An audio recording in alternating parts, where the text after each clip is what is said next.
Hataw Balita ngayon.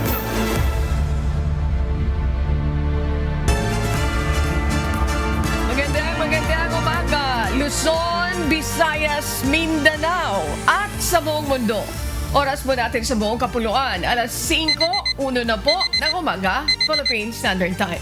Ako po si Annie Rento. Ngayon po ay araw ng Huwebes, ika-15 sa buwan ng Enero taong 2026. Tayo po ay sabayang napapakinggan sa Radyo La Verdad 1350 ang UNTV Radio. Ako po inyong amigo, Sherwin Kulubong. Good morning, amigo Sherwin. Umaambon-ambon ngayon. Ano po? I do not know diyan sa lugar ninyo kung umaambon-ambon o umuulan na. Again, ang ating panawagan sa ating mga kababayan, gawin ang lahat ng mga paghahanda.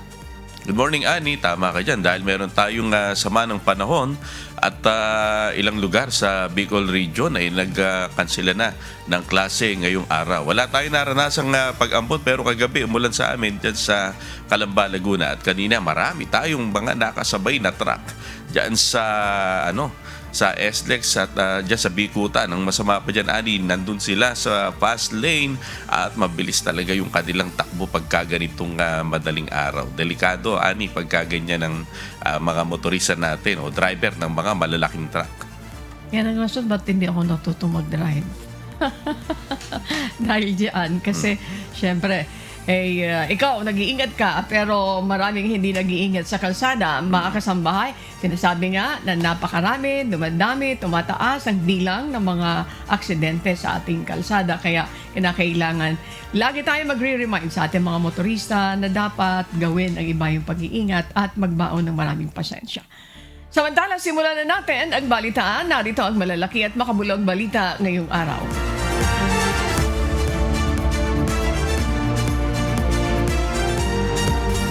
Handa ang Kamara na aksyonan kung matutuloy ang paghahain ng impeachment complaints laban kina Vice President Sara Duterte at Pangulong Ferdinand Marcos Jr. Ito ang paniniwala ni Bicol Saro, Party List Representative Terry Ridon, Chairperson ng House Committee on Public Accounts at miyembro ng House Justice Panel. Sa gitna ito ng ulat na may mga individual na naghahanda ng ireklamo si PBBM dahil sa umano'y mali at abusong paggamit sa nakalipas na pambansang pondo na naging ugat ng malawakang korupsyon sa proyektong kontrabaha ng pamahalaan. Pero para kay Congressman Ridon, walang basis para sampahan ng reklamong impeachment si PBBM. Taliwas naman ito sa paniniwala ng kapwa kongresista na sina House Deputy Minority Leader at ACT Teachers Party List Representative Antonio Tinio. Tingin ko wala pang matibay na batayan para magkaroon po ng impeachment complaint against the President kung ang magiging batayan ay yung pagkakaroon po ng unprogrammed appropriations. Firstly, the unprogrammed appropriations had been there since 1989. 2 years after the 1987 Constitution. Well, use of flood control anomalies. I think we have to be very clear that it was the President himself that blew the whistle on flood control corruption in government. May nakikita tayong pwedeng grounds ng impeachment. Yan ay kaugnay doon sa naging sistematikong pandarambong ng national budget sa ilalim ng administrasyon ni Pangulong Marcos Jr. Diba? Tapos, hindi lang yon, merong unprogrammed appropriations na inabuso dito sa flood control scandal na direktang responsibilidad ng Pangulo at higit sa lahat, merong mga seryosong aligasyon na binayaran ng kickback ang Pangulo mismo at ang kanyang kabinete. Hataw Balita ngayon. Hindi hadlang ang kakulangan ng mga miyembro ng Independent Commission for Infrastructure upang magampanan nito ang kanyang mandato Naniniwalang Malacanang na kakayaning magtrabaho ng ICI kahit pa nag-iisa lamang ang miyembro nito sa katauhan ng mismong chairperson nito na si dating Justice Andres Reyes Jr. at kakayanin pa ring magrekomenda sa Office of the Ombudsman ng mga maaaring makasuhan sa kanilang iniimbestigahan na mga sangkot sa anomalya sa flood control projects. Ilang personalidad na ang bumatikos at kumwestiyon sa kakayahan at pagiging epektibo ng ICI dahil sa nag-iisa na lamang na miyembro nito. Habang ang iba naniniwalang malapit nang buwagin ang independent body. Kahit po nag-iisa ang isang Justice Reyes, kung ito naman po ay may sapat na ebidensya, hindi naman ito makakahadlang para sila po ay mag-rekomenda ng pagsasampa ng kaso. Hataw Balita ngayon. Sa magpapatuloy ng Hataw Balita ngayon, ilang issue at impormasyon kaugnay ng flood control scandal ang naisalamin at linawin ng Senate Blue Ribbon Committee sa pagpapatuloy ng kanilang pagdinig sa susunod na linggo. Ayon kay Senate Blue Ribbon Committee Chairperson Panfilo Lacson, mas marami pang impormasyon ang gusto nilang malaman kaugnay ng tinaguriang Cabral Files. Ito ang dokumento mula naman sa yumaong dating Undersecretary ng Department of Public Works and Highways, Maria Catalina Cabral. We are issuing a subpoena duces tecum to Secretary Vince Dizon with the end in view of consolidating all the files, including but not limited to what the late Undersecretary Cabral left before she died, and which are confirmed to be in the possession of the department and which the Blue Ribbon Committee needs to further enhance our inquiry and investigation. Nag-usap na kami ni Secretary Vince tungkol dito last Monday at kung ano-ano mga files at dokumento ang kailangan namin. Hataw Balita ngayon. Ipinagtanggol ni Batangas 1st District Representative Leandro Ligarda Libiste ang itinatag niyang Solar Energy Company. Ito'y matapos ipahayag ni Energy Secretary Sharon Garin na pumalya ang Solar Philippines na mag-produce ng kuryente na commitment nito sa pinagkasunduang timeline. Walaan niya siyang nakuwang kahit piso sa gobyerno at ang pera niya ay nagmula sa kanyang pribadong negosyo. Pinatawa ng 24 na bilyong pisong halaga ng multa ang Solar Philippines, ang kumpanyang itinatag ni Congressman Lebiste. Hataw Balita ngayon. Malaki naman ang posibilidad na magkaroon ng lahar flow sa paligid ng Bulkang Mayon sa Albay sa pagpasok ng Bagyong Ada sa Philippine Area of Responsibility. Ayon sa Philippine Atmospheric, Geophysical and Astronomical Services Administration o PAGASA, sa ngayon wala pang malaking epekto ang bagyo dahil nasa karagatan pa ito. Pero asahan na sa mga susunod na araw na magpapaulan ito, lalo na sa darating na weekend kung saan tatahakin ito ang Eastern Visayas at Bicol region. Maigpit ang bilin ng PAGASA na dapat maging alerto ang mga kababayan natin na naninirahan malapit sa paligid ng bulkan. Dahil sa inaasang malalakas na pagulan, malaki ang posibilidad na maitulak pababa ang mga nakadepositong lahar sa dalisdis ng bulkan. Hindi po natin sinasantabi yun dahil meron tayong activity, volcanic activity. Dagdag pa dyan, may mga pagulan tayong inaasahan sa mga darating na araw, in particular ngayong darating na weekend. So dapat po talaga yung maging alerto yung mga kababayan natin, lalong-lalo di sa may bandang Mayon Volcano area, yung malapit po doon. Hataw Balita ngayon. Samantala, i-isyuhan ng Senado ng subpoena si dating Department of Public Works and Highways Secretary Manuel Bonoan dahil sa patuloy na hindi pagdalo sa Senate Blue Ribbon Committee hearing. Maaari itong mapatawan ng contempt at iparesto sa ibang bansa. Nobyembre ng nakaraang taon nang umalis papuntang Estados Unidos si Bonoan para umano samahan ng kanyang asawa sa pagamutan. Ipinangako nito na uuwi ng December 17, 2025 ngunit hanggang ngayon ay walang paramdam ang dating kalihim. Paliwanag ni Senate President Pro Tempore, hindi maaaring manatili sa Estados Unidos nang lagpas na 6 na buwan dahil may tuturing itong unauthorized stay kung saan maaari din siyang ipa-deport pabalik ng Pilipinas. may legislative warrant siya na pwede siyang hulihin. So we will make arrangements with the US Embassy, the Ambassador Dave Romualdez, na kung pwede makipagtulungan, makipag-coordinate sa US authorities para maibalik siya rito. Hataw Balita ngayon. Inaprubahan na ng Commission on Elections sa COMELEC ang rekomendasyon na magsagawa ng special elections sa ikalawang distrito ng Antipolo City. Layo nitong punan ang naiwang pwesto ni Representative Romeo Acop sa Kamara matapos itong pumanaw noong December 20. Ayon kay COMELEC Chairman George Erwin Garcia, sa ilalim ng batas, dapat na maisagawa ang special elections sa loob ng 70 araw. Sa kaso ng Hagedorn versus the House of Representatives, sinabi ng Korte Suprema na may kapangyarihan ang COMELEC na magtakda ng special election kahit wala pang declaration of vacancy mula sa Kongreso. Nakatakda ang isasagawang special election sa ikalawang distrito ng Antipolo City sa darating na March 14. At para maisakatuparan nito, ayon sa COMELEC, mangangailangan sila ng nasa 98.7 billion pesos na pondo para sa manual election. Ngayon po ay kasalukuyan na kaming humahanap ng paraan upang ma-produce ang more or less 98 million pesos na kailangan upang isagawa ang halalan dito po sa 2nd District ng Antipolo. Hataw Balita ngayon.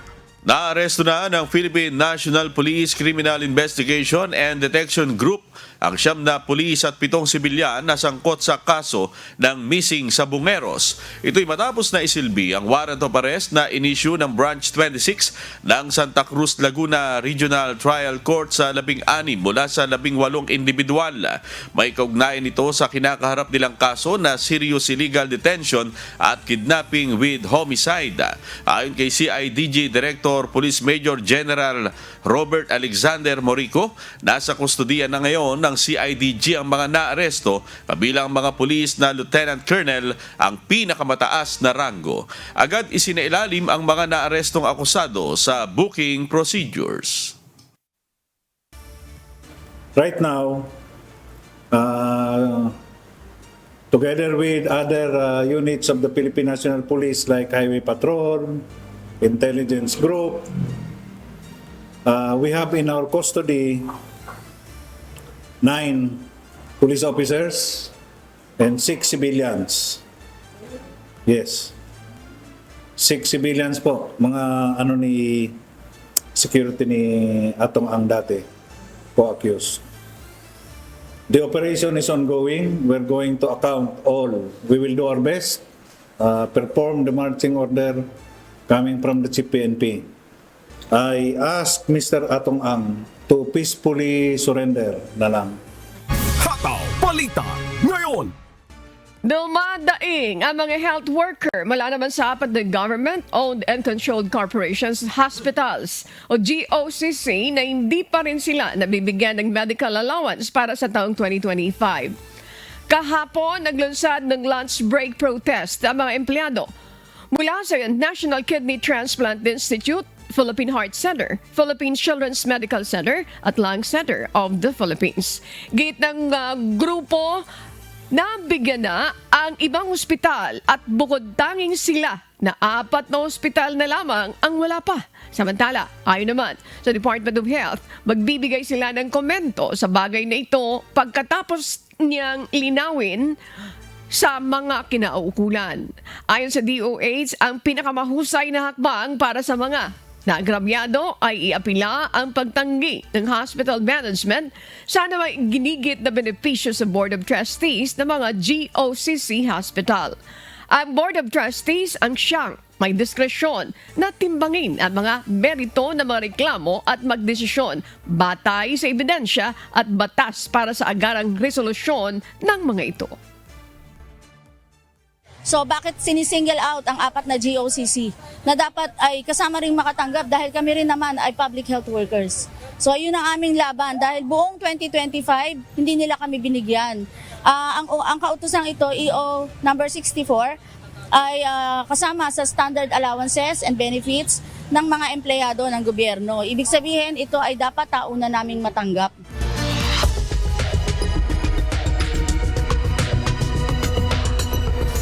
Hindi umano mahalaga sa Estados Unidos ang US-Mexico-Canada Agreement, ngunit kailangan umano ito ng Canada. Ito ang pahayag ni US President Donald Trump, bagay na di sinangayunan ng mga automaker sa bansa. Ito ang umahataw na balita ni Imelda Andrada. Ipinahayag ni United States President Donald Trump na hindi kailangan ng kanyang bansa ang mga kotseng gawa sa Canada at sa Mexico sa pagtor nito sa Ford factory sa Dearborn, Michigan. Aniya, kaya na itong gawin sa bansa. Umaasa ang ilang automaker sa supply chain na kinabibilangan ng Mexico at Canada. Ito ang pinanggagalingan ng mga sasakyan na ginagamit sa mga bansa. Noong Nobyembre, hinimok naman ng ibang pangunahing automaker ang Administrasyong Trump na i-extend ang USMCA dahil mahalaga ito sa American auto production. Ayon sa American Automotive Policy Council na kumakatawan sa Detroit 3, mahalaga ang USMCA para makagawa ng mga sasakyan sa mas mababang halaga at mas mabilis na oras. Sinabi ni Mark Reuss, presidente ng General Motors, na komplikado ang supply chain sa tatlong bansa at ang kabuuan nito ay isang malaking kapakinabangan. Inaasahang ireripaso ang USMCA ngayong taon kung saan aalamin kung magkakaroon pa ng panibagong kasunduan. Kinakailangang sumailalim sa review ang USMCA kada 6 na taon. Imelda Andrada, humahataw sa balita ngayon. Itinuturing na isang napakahalagang hakbang ang ginawang pagbisita ni Canadian Prime Minister Mark Carney sa China. Inaasahan ng pangunahing pag-uusapan ay ang kalakalan at pag-aayos na tila nagkalamat na relasyon ng dalawang bansa. Ito ang humahataw na balita ni Cres Pugaban.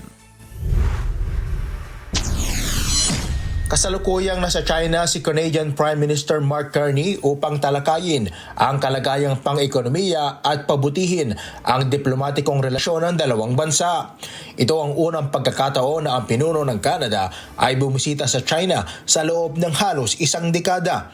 Sa gitna ng mataas na taripa at tensyon sa kalakalan sa pagitan ng Canada at Estados Unidos, layunin ni Carney na paghusayin ang pag-aangkat ng kalakalan sa mga merkado sa labas ng Estados Unidos kabilang na ang China. Hinikayat naman ng China ang Canada na magkaroon ng strategic autonomy upang maging independyente sa patakarang panlabas nito upang hindi na umasa sa impluwensya ng Estados Unidos. Sinisikap namang balansehin ng Canada ang aspetong politikal at pang-ekonomiya nito upang higit pang mapalakas ang ugnayan nito sa iba pang bansa na may malalaking ekonomiya kabilang ang China. Ang pagbisita na ito ni Carney ay sumasagisag sa mas malawak na pagbabago sa patakarang panlabas ng Canada na hindi lamang umiikot sa tradisyonal na relasyon nito sa Estados Unidos kundi maging sa ibang bansa. Samantala, nagpapasalamat naman si Taiwanese President Lai Ching-te sa Canada sa suporta, usaping pang-ekonomiya at seguridad sa Taiwan. Cres Fugaban, humahataw sa balita ngayon. Hinihimok naman ng New South Wales o NSW, Federal Government ng Australia, na bawasan o baguhin ang diskwento sa capital gains tax sa property investments. Ang nasabing discount ay tinuturong dahilan ng housing ownership inequality sa Australia. Ito ang umahataw na balita ni Danny De Lieva. Naniniwala ang New South Wales o NSW Treasury na nakaaapekto ang 50% capital gains tax o CGT discount sa housing affordability sa Australia. Ang CGT discount ay karapatan ng isang asset owner na bawasan ng 50% ang tax sa kinita sa pagbebenta ng property o stocks. Kailangan lamang ay nasa pag-aari niya ang asset sa loob ng mahigit sa 12 buwan. Sa argumento ng NSW Treasury, nagiging dahilan ito upang tumaas ang presyo ng bahay at pabor sa property investors. Dahilan upang mahirapan ang first home buyers na makapasok sa property market. Ayon sa datos ng Australian Bureau of Statistics o ABS, mula sa 71% home ownership noong 1999 to 2000, bumaba ito sa 66% paglipas ng isang dekada. Makikita rin ang kaparehong pagbaba sa home loan availments. Noong 1994, 13 billion Australian dollars ang naipahiram sa property investors habang 10 billion Australian dollars sa first home buyers, ayon sa datos ng National Treasury. Pagdating ng 2025, ang nahiram ng investors ay 139 billion Australian dollars, mahigit sa doble kumpara sa 64 billion Australian dollars na nahiram ng first home buyers. Naninindigan si Federal Treasurer Jim Chalmers na walang pagbabagong ipatutupad sa capital gains tax. Tinatayang 23 billion Australian dollars ang nawawala sa income ng pamahalaan ng Australia dahil sa CGT discount at 8.7 billion Australian dollars nito ay mula sa New South Wales. Danny De Lieva, humahataw sa balita ngayon. Nananatili sa ika-6 na pwesto ang New Zealand passport sa pinakabagong talaan ngayong 2026 na may akses sa maraming bansa nang hindi nangangailangan ng visa. Ito ang humahataw na balita ni Early Briones. Batay sa datos ng International Air Transport Association o IATA, kabilang sa index ang 199 na pasaporte at 227 travel destinations sa buong mundo. Ayon sa ulat, maaaring bumiyahe ang mga New Zealand passport holders sa 183 na bansa nang walang visa. Bagamat nananatiling mataas, mas mababa ito kumpara sa 186 noong Oktubre. Dahil dito kapantay ng New Zealand sa ika-6 na pwesto ang Croatia, Czechia, Estonia, Malta at Poland. Nanguna naman sa talaan ang Singapore na may access sa 192 na bansa nang walang visa. Sinundan ito ng Japan at South Korea sa ika-2 pwesto na may tig 188 visa-free destinations. Samantala, pumipwesto sa ika-7 ang Australia, kasabay ng United Kingdom at iba pang bansa. Sa pinakahuling ranggo naman ang Afghanistan na may access lamang sa 24 na bansa nang hindi nangangailangan ng visa. Early Briones, humahataw sa balita ngayon.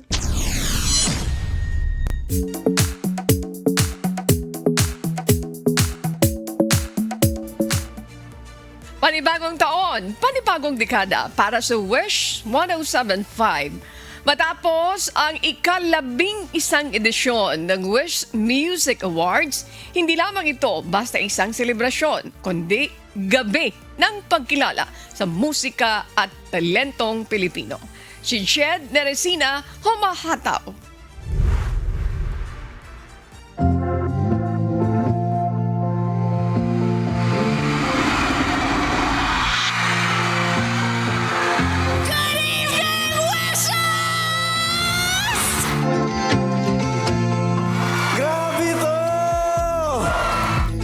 It's the time of the year at isa sa mga prestihiyosong event na inaabangan ng mga wisher, ang Wish Music Awards. Isang gabi ng pagkilala sa musikang Pilipino ang naitanyag sa ginanap na 11th Wish Music Awards sa Araneta Coliseum. Nagtipon-tipon dito ang local acts mula sa iba't ibang generation and genre na nagbigay kulay sa gabi. At sa ika-11 edisyon ng Wish Music Awards, simula ito ng panibagong dekada ng pagbibigay pugay sa talento ng Pinoy artists at kanilang musika. I always say it's the biggest night in music, and I always say that to everyone. I'm hosting the Wish Music Awards, and I always say it's the biggest night in music because it was really built by a community, especially nung time na hirap yung music scene, and you need somebody who believes in artists, and that's Wish. Para kay Karil na third time na sa pagiging host ng Wish Music Awards, hindi dapat pakawala ng ganitong opportunity, lalo't nakikita niya ang patuloy na pag-angat at tagumpay ng musikang Pilipino. Inaabangan ko pag talagang tinatanong, can you host next year? Talagang yun yung words that make my heart really grow. Alam mo yun, yung parang and glow. Kasi after every year, it just gets bigger and better. I really look forward to this to start my year. And I think the idea that it gets bigger and better every year is just something na na-appreciate mo na, alam mo yun, lalo na pag na-experience mo rin yung parang lows ng music scene, tapos ngayon high, tapos parang pataas pa ng pataas. Sabi ko, hindi mo siya talagang pwedeng pakawalan. Dagdag pa ng multi-talented Filipina entertainer, bahagi ang Wish 1075 sa pagbuo ng pangarap at pagtulong sa lahat ng artist na maitanyag ang kanilang talento. Atin to, ginawa natin to, and patuloy lang natin to kasi ang dami nga palang dreamers. Like kanina, nung tinanong ko, ilan ang pangarap mag-perform sa Wish Boss? Nagsigawan yung mga tao, and hindi lang from the artist section, diba? Mula sa taas. So, hindi natin alam kung meron palang nangangarap dyan na baka tonight lang nila inamin sa sarili nila. That's powerful, and I think that's the power a community could hold, and that's what Wish has achieved. Nagpasalamat naman sa Wish 1075 si TJ Monterde na tinanghal na Wish Artist of the Year at ang kauna-unahang ginawaran ng KDR Icon of Breaking Boundaries. Ayon kay TJ, isa ang Wish sa nagbibigay ng platform sa lahat ng artist para maipakilala ang kanilang galing, hindi lang sa Pilipinas kundi maging sa ibang bansa. Ako, super proud ako sa Wish kasi alam mo yung binibigyan nila ng Wish ng opportunity lahat ng mga artists na nagpursiging gawin yung art nila. Kaya sobrang thankful ako sa Wish na as in kahit sino binibigyan ng Wish ang award. Malaking bahagi rin sa journey, hindi lang nang gaya niyang may pangalan na sa industriya, kundi maging sa up-and-coming artist ang dala ng naging isang FM radio station on wheels. Isa yan sa mga isa siya sa mga nagbibigay sa akin ng meaning kung bakit gumagawa kami ng musika na parang minsan mapapaisip ka sa artist, tama pa ba yung ginagawa ko? Tama pa ba to? Tapos, andito yung Wish na parang, oh, you're on the right track. Andito ka pa rin, kaya tuloy mo lang yan. Ganon yung Wish sa akin. Kaya't para naman sa organisasyon ng mga Pilipinong mga awit na hinirang bilang KDR Icon of Music and Philanthropy, mahalagang maipagpatuloy ng Wish 1075 ang kanilang nasimulan sa music scene. Please continue to support both mainstream and independent artists, and please continue the good work that you do, continue innovating and continue giving platforms for our music, because I think we have so much to offer, not just to our country but also globally. So and ako, I will always say na Filipino artists can be just as good as international artists, and in some cases I can argue we can be better.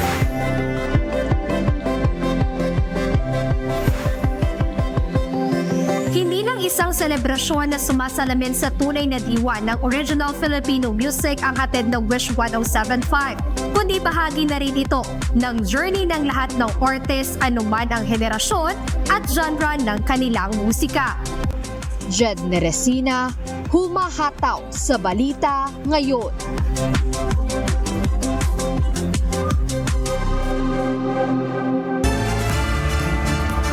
Makakapanayan po natin ngayong umaga si Ginoong Melvin Mamulag, ang Deputy Spokesperson ng Bureau of Immigration o BI, kaugnay ng issue ng love scam. Magandang umaga po sa inyo. Magandang umaga, Ms. Annie. Magandang umaga po sa lahat ng ating nanonood, nakikinig sa inyong programa. Good morning po. Maraming salamat for joining us this morning, Sir Melvin Mamulag. Nako. Akala ko wala na ito. Ano po yung pangunahing issue ng mga love scam? Nababalita na naman na kinasasangkutan ng mga dayuhan at Pilipino, at paano ito tinutukoy o natutukoy ng Bureau of Immigration po? Opo, Ms. Anne, nakita po natin ang love scam na ito na nahuhuli natin at nagkakaroon tayo ng reports relative to this. At isa ito sa tinutukan ng ating opisina na kung saan recently nagkaroon po ng walk-in report ng isang babae na kung saan siya po ay nagtatanong o bakit mayroon ditong letter from the Bureau of Immigration na kung saan hinihingan siya ng kabayaran dahil sa isang parcel na pinadala ng kanyang kakilala, yung kanyang foreigner na boyfriend. Dito nakita natin, hindi lang ito sa isang beses, no, Miss Annie? Nakita natin noon pa, pero tinututukan natin to. Ito po ay isa sa mga scam. This is love scam na nakita natin at ginagawa ng ibang masasamang loob. Okay.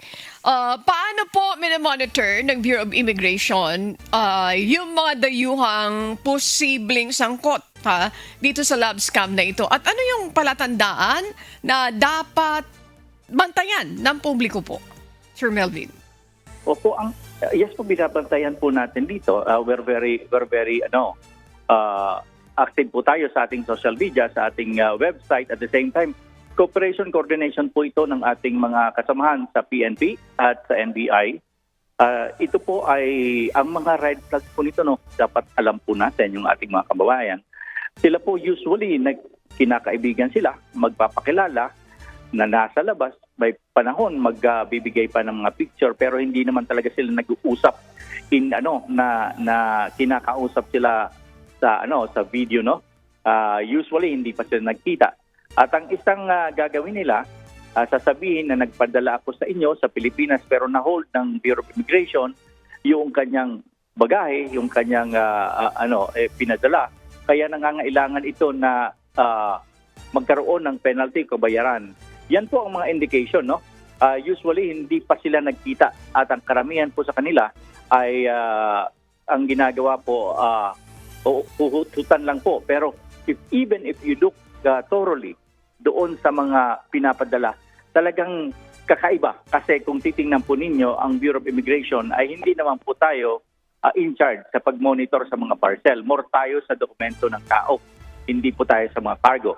Even using this, parang ang ilang ginagamit na mga pangalan sounding na from the government, but in reality hindi po. Kaya yan po ang mga red flag when it comes to love scam. Okay. Yung love scam, establish muna po yung romantic relationship pa. Yung foreigner na sinasabi niyan ay doon sa inyo pong monitoring. Talagang mga foreigner po ba, Sir Melvin? Miss Annie, nakita natin sa previous na mga cases natin, no? Na nahuli ng NBI at PNP. Karamihan sa kanila mga foreign nationals. Pero may mga kasamaan sila mga Pilipino na involved dito. Pero usually ang pinakautak po nito ay mga dayuhan talaga. Na yan po ang tinututukan natin dahil alam naman po natin marami din tayo nabibiktima ng mga kababayan. Okay. Puntahan na natin. Ano yung mga hakbang? Iliwanagin natin ito. Ano ang mga hakbang na ginagawa po ng Bureau of Immigration kapag, let's say for example, napatunayan na may kinalaman ay isang dayuhan sa love scam, napatunayan na may mga Pilipinong involved, at ano ang magiging epekto nito doon sa kanilang visa sa mga foreigners sa pananatili nila dito sa ating bansa po? Yes, Ms. Annie, no? Pag isang dayuhan naman ay siya ay mag-engage mga illegal activities, it could be basis and warrant for filing of deportation case. Yan po ang ginagawa ng aming opisina. But when it comes to Filipinos, considering ang mandato ng immigration is more doon sa foreign national, nagkikipag-ugnayan po tayo sa PNP at sa NBI. Yan po yung ginagawa natin.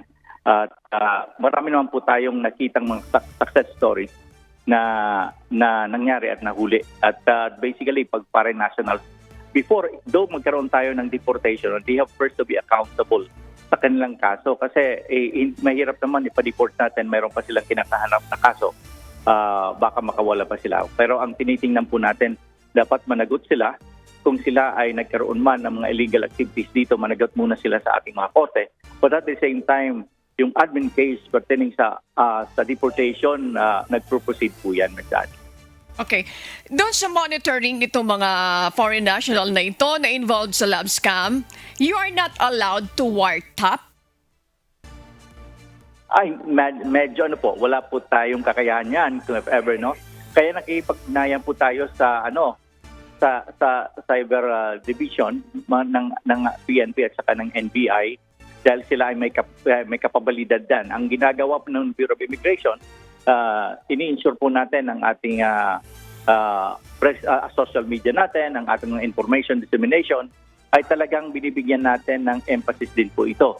Including po, meron naman tayong 24/7 na in charge sa ating Facebook even sa messaging na pwede silang makapagtanong, verify para ma-check din po namin to ensure na hindi sila manluloko. At marami po tayong na-advise naman ng mga kababayan natin na at least hindi na sila nag-proceed para mag-engage nito dahil na-inform natin sila. Okay. But actually, this is not the first time po na naririnig natin ito. Batay doon sa data po ng Bureau of Immigration, mga ilan na ang mga foreign national na nahuli natin, na parusahan o kaya ongoing yung case, including po yung mga kasabwat na mga Pilipino? Yeah, so far I don't have the actual data, no. Pero ang nakita natin, even last year, may mga reports tayong nare-receive. Ang nangyayari po kasi, even before, usually nag-stay sila sa ating mga law enforcement agencies before nag-proceed tayo sa immigration. Kasi doon sila nahuli, doon sila nakuha. At pag ginawa po natin yon, mag-proceed na lang yung deportation once na iabot na sa atin yung tao. But if there is advance information, kaagad-agad, they can simultaneously naman, parallel, makapag-file tayo. Pero ang implementation ng deportation will happen only kung nasagot nila, accountable nila, napanagutan nila ang kanilang kaso doon sa ating mga korte. Okay. Sir Melvin, kasama ko po si amigo Sherwin Columong para sa kanyang additional question. Thank you po. Maraming salamat, Ani. Sir, yes po. Ano po ang papel ng Bureau of Immigration sa pagprotekta po sa mga Pilipinong biktima ng love scam at papaano nila matutulungan ang mga naapektuhan ng ganito pong panlilinlang?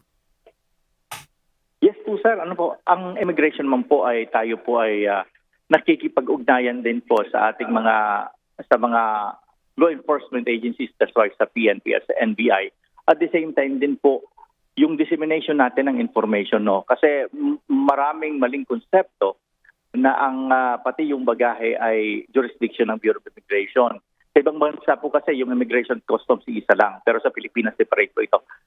Isa din po yan sa ginagawa natin pagbibigay ng informasyon sa ating mga kababayan para hindi po sila maluko. But at the same time din po, tinitingnan natin na ang mga dayuhang ito na kung involved man, sila po ay maimbestigahan din ng ating ng NBI at kapulisan para makita kung sino mang involved sa kanila dito sa love scam na ito.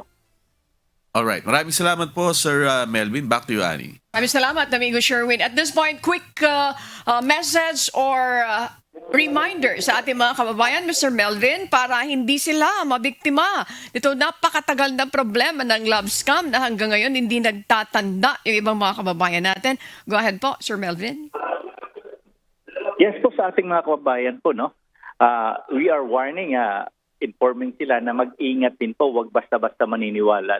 Lalo na po, hindi pa kayo nagkikita, wala pa kayong mga, actually, first time pa lang ninyo, nag-uusap lang kayo online, wala pa kayong personal communication na talagang nagkita kayo. At wag kayo sa mga pangakong ginagawa nila, kay possibility po kasi na ikaw ay mabibiktima na ng love scam. Maraming salamat, Mr. Melvin Mabulak, Deputy Spokesperson po ng Bureau of Immigration o BI. Thank you so much po sa panguna ni Kuya Daniel Rason. Thank you for joining us this morning. Maraming salamat po, Miss Annie. Mabuhay po kayo.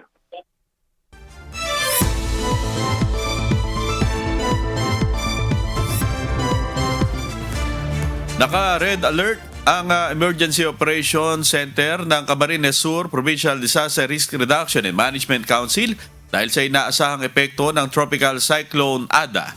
Epektibo ang alerto simula alas 5 ng hapon kahapon. Inutusan ng lahat ng Local Government Unit, Local Disaster Risk Reduction and Management Council, response agencies at barangay na i-activate ang kanilang EOCs. Isagawa ang preparedness measures at maging handa sa preemptive o forced evacuation sa mga delikadong lugar. Pinayuhan ng publiko na manatiling alerto, sundin ang opisyal na advisories at unahin ang kaligtasan. Hataw Balita ngayon. Habang nananatili sa alert level 3 ang Bulkang Mayon, nagsimula na magtayo ng pansamantalang kubol at makeshift na tirahan ang ilang residente sa Santo Domingo, Albay, lalo na ang mga nasa 7 to 8 kilometer extended danger zone. Ito ay bilang paghahanda sakaling kailanganin ang biglaang paglikas. Si Ryan Salatandol, humahataw live.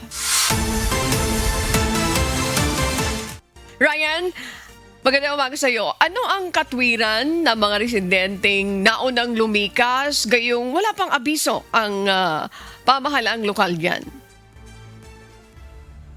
Yes, Ani, magandang umaga. Itong mga residente sa 5 barangay dito sa Santo Domingo, Albay ay nagbabalak ng lumikas sa kanilang mga tahanan. Katwiran nila na kung sakali man na biglaan na pumutok itong Bulkang Mayon, meron na silang masisilungan.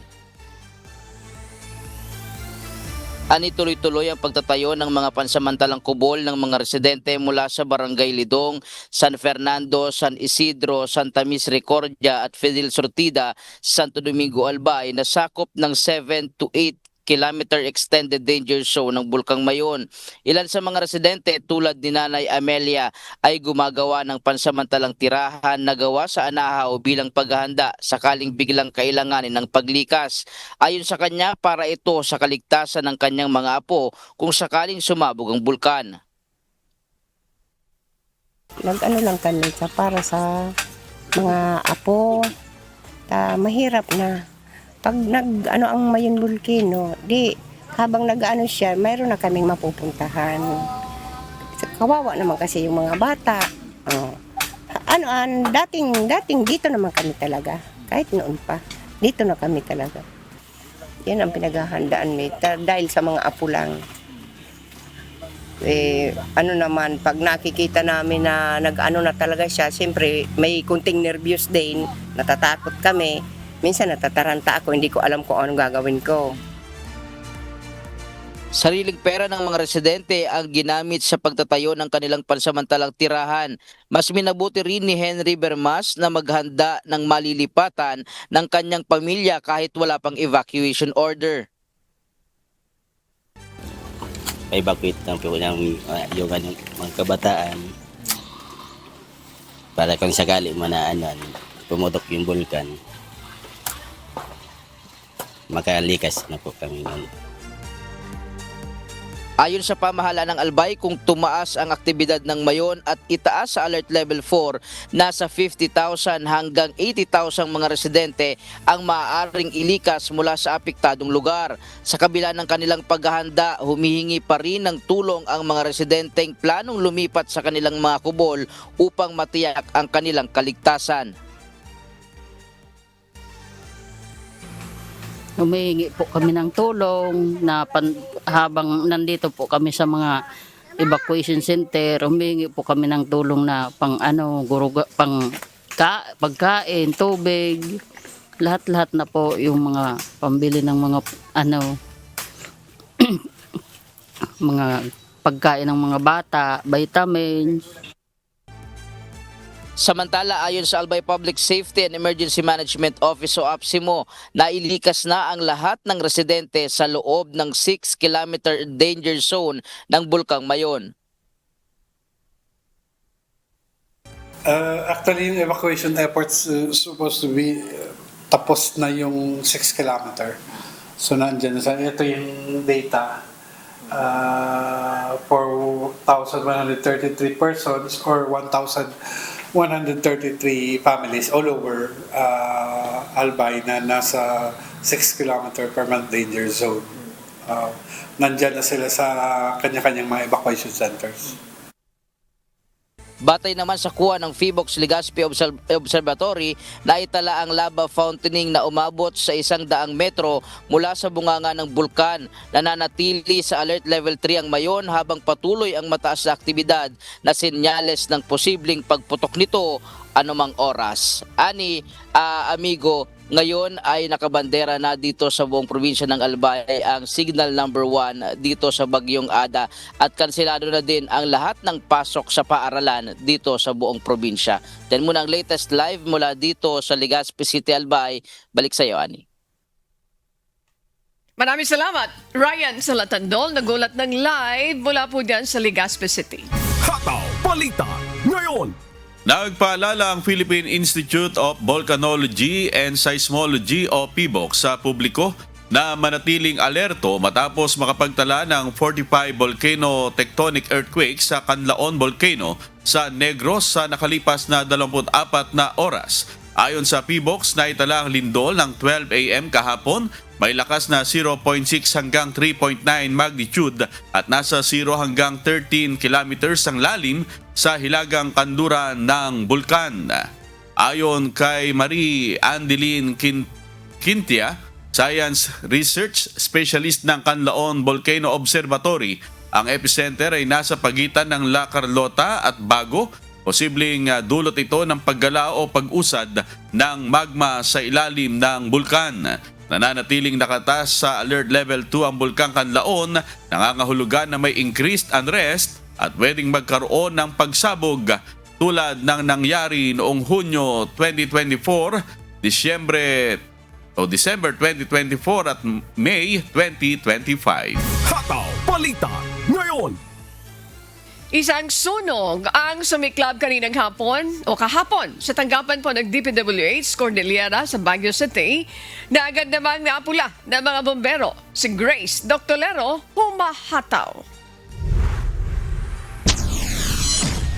Nagkaroon ng sunog sa tanggapan ng Department of Public Works and Highways Cordillera Administrative Region sa Engineers Hill, Baguio City kahapon January 14. Ayon sa Baguio City Fire Station, nakatanggap sila ng tawag hinggil sa insidente at agad nila itong nirespondihan. Ayon kay Fire Marshal Superintendent Mark Anthony Dangatan, idiniklarang fire out ang sunog bandang alas 5:43 ng hapon matapos ang agarang operasyon. Sa initial investigation, maliit na bahagi lamang ng opisina ang naapektuhan ng sunog. Wala namang naitalang nasugatan o nasawi sa mga empleyado ng DPWH o sa mga responder. Sa ngayon, inaalam pa ng BFP kasama ang mga kaugnay na ahensya upang matukoy kung ano ang pinagmulan ng apoy. Grace Doctolero humahataw sa balita ngayon. Nasa kustodiya na ng Nueva Ecija Police Provincial Office o NEPO ang 7 suspect sa pagnanakaw ng Bolt sa isang convenience store ng Alphamart Dampulan Branch sa Jaén, Nueva Ecija. Dahil sa mabilis na aksyon at pakikipagtulungan ng iba't ibang unit ng PNP sa Jaén, Bulacan at NCRPO, si Danny Munar humahataw. 7 individual na nasa kustodiya ngayon ng Nueva Ecija Police Provincial Office matapos maaresto sa isang hot pursuit operation kaugnay ng pagnanakaw ng Bolt sa isang convenience store sa Nueva Ecija noong Lunes, Enero 12. Batay sa investigasyon, makikita sa CCTV ang pwersahang pagsira ng mga suspect sa roll-up door ng tindahan at pagkuha ng Bolt na isinakay sa isang puting L300 van bago tumakas. Ayon sa pamunuan ng tindahan, naglalaman ng humigit kumulang 82,000 ang ninakaw na Bolt mula sa 3 araw na benta.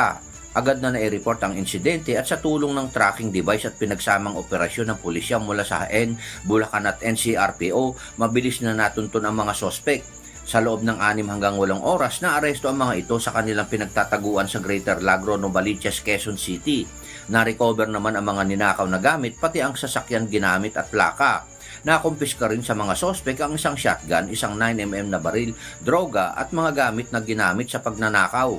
Napag-alaman ding sangkot ang mga sospek sa iba pang pagnanakaw sa mga gasolinahan, fast food at convenience store sa Region 3 at 4. Muli po ako nagpapaalala at magbibigay babala sa lahat na gumagawa ng krimen gaya nito. Kayo po ay mananagot sa batas. Kung ako sa inyo, yung mga nandito ngayon, makipagtulungan kayo. May mga kasamaan pa kayo na alam ko na nakatakas doon sa ginawang pagsugpo sa inyo doon sa inyong kinalalagyan. Papalalahanan ko na rin po ang atin pong mga negosyante na bagamat nandyan ho ang mga kapulisan ho natin ay patuloy pa rin tayong iba yung pag-iingat. Mag-install sila ng sarili nilang mga CCTV at kung alarms po para at least mabilis hong matukoy kung may mga ganitong krimen po. So congratulations po sa atin hong kapulisan. Patuloy pang hinahanap ng pulisya ang 3 pa nilang kasamahan na nakatakas. Danny Munar, humahataw sa balita ngayon.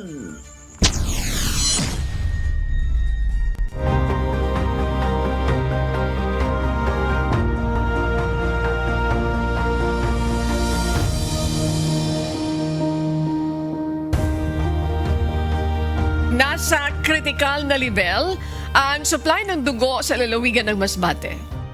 Isa ang Members Church of God International o MCGI sa nakiisa sa blood donation drive na isinagawa kamakailan upang ma-replenish ang kinakailangang supply ng Philippine Red Cross. Si Jerry Galicia, humahataw.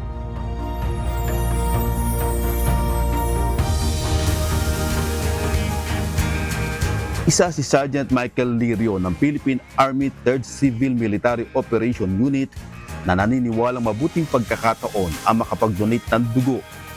Bisan na kasi niyang naranasan ang hirap ng paghahanap ng supply na magkasakit ang kanyang kaanak. Napakahirap po maghanap ng dugo na mag-donate sa mga kaanak. Pero sa pamamagitan po ng mga ganitong blood donation ay mas madali na pong makahanap ng mga dugo na pwede natin mapagkunan sa mga nangangailangan po ng mga dugo. Sa ngayon, ilang ospital sa lalawigan ng Masbate ang critical na ang supply ng dugo. Kasunod ito ng pagkansela ng blood donation activities ng huling quarter ng 2025 dahil sa holidays. Ang Philippine Red Cross Masbate Chapter kapos na rin sa imbak na dugo kahit halos wala na rin silang magamit sa mga nangangailangang pasyente. Sa ngayon po talagang masasabi natin na nasa critical level tayo ng blood supply natin kasi halos po marami pong mga blood requests na hindi pa po natin nasa-serve gawa po ng kakulangan po natin ng dugo. Sa taong ito, nagsagawa na muli ng blood donation sa lalawigan sa Kapitol ng Gaisano at tuwang ang Members Church of God International o MCGI. Sa nasabing aktibidad ay nakisa rin ang mga pulis at sundalo. Gusto ko lang po makatulong sa kapwa ko na nangailangan ng dugo. Tulad ng last month, na-admit po yung mother ko sa diocesan, nangailangan siya ng dugo. At least nakakapag agad, mas madali kang makakuha ng dugo kung may nakaka-stock po at makatulong sa kapwa. Ang mga blood donors naman ng MCGI, naniniwala sila sa malaking benepisyo ng blood donation, hindi lamang sa pasyente kundi sa mga donor din, bukod sa mabuting layuning makapagdugtong ng buhay. Ito naman ang kinikilala ng Philippine Red Cross na malaki at mahalagang kontribusyon ng grupo para sa mga pasyente sa panahon ng mahigpit na pangangailangan ng dugo. Okay, tapos yun yung pinaka-importante, magbigay tayo ng dugo, nagbi-benefits ang katawan natin, saka nakapagdugtong tayo ng buhay doon sa mga nangangailangan po ng dugo. Habang tayo may pagkakataon, gumawa tayo ng mabuti sa lahat. Kaya itong pagkakataon nito ay i-grab natin ito na makatulong sa ating kapwa-tao.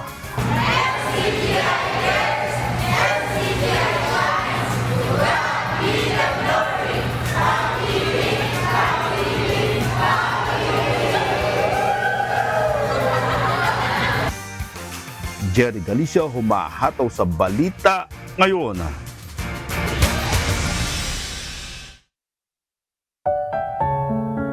At sa aming ibabahaging mga salita ng Diyos na ating sandigan, mula sa Lucas Kapitulo 6, talatang 45. Ang mabuting tao ay kumukuha ng kagalingan sa mabubuting kayamanan ng kanyang puso, at ang masamang tao ay kumukuha ng kasamaan sa masamang kayamanan, sapagkat sa kasaganaan ng puso ay nagsasalita ang kanyang bibig.